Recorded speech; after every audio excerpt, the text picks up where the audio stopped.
Hello and welcome back. In this video we'll be working through an example of calculating the partial derivatives with respect to both x and y of this function.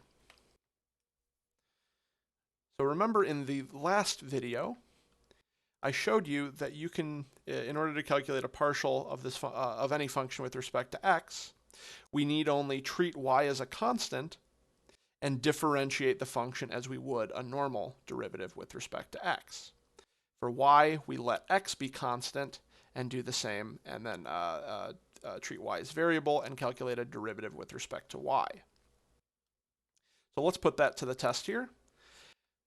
To get the partial derivative with respect to x, partial f with respect to x.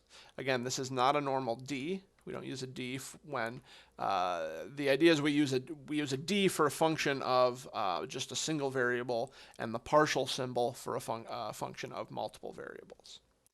So that is when f depends on multiple variables, say two variables x and y. If f depends on those two variables, then we use partial, the partial symbol, a little curly d. Actually, I'm drawing a delta there, aren't I? That's part of the reason why these are looking bad. There's my partial symbol. Partial. Use partial. If our function depends on just a single variable, x, use just d. So here's partials. Partial derivative of f with respect to x. So that's, again, I'm drawing deltas. That's a problem. Partial f.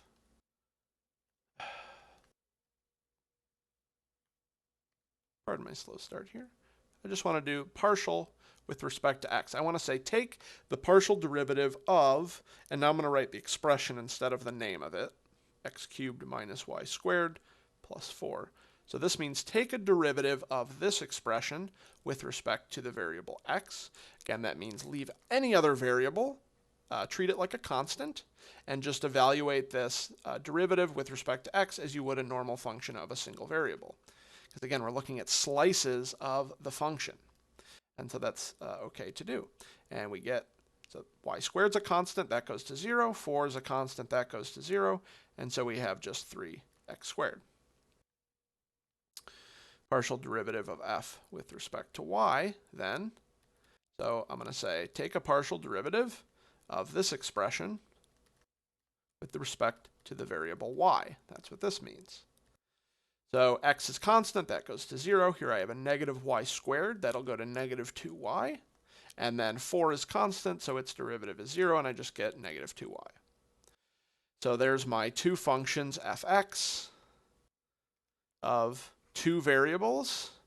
It's important to remember that it is of two, these are two functions of two variables that come out, and fy. Even though it doesn't look like it, it looks like this is just a function of x. In general, this could depend on both x and y, and this could depend on both x and y, as we saw in the video, the example in the last video. So there's our two partial derivatives. All right, now evaluate each at the point 2, negative 4. So let's say I want to know the slope of my surface as I head in the x direction at the point 2, negative 4. So remember that visualization I gave you a couple videos ago. Have that in your head for this. So slope of that surface in the x direction. Well, now I have the partial derivative with respect to x, function of two variables. I can just plug in x equal 2 there, and I should get out 12. 2 squared is 4, times 3 is 12. And I can do the same for the y direction to understand the slope as I move in the y direction along that surface. And I have my fy here. It's negative 2 times y. So negative 2 times negative 4, that's a positive 8. And so now I can understand the slope of the surface if I travel in either the x direction, say due east and west, or the y direction, say due north or south. So again, we're just practicing right now, but as we practice, we should have questions coming up like, what if I wanted to move in another direction besides just x or just y? So I'll leave you with that question. We will answer that once we're done working through some examples here. We'll get to that. All right. The next example, we're going to do another some more partial derivatives. Hope to see you there.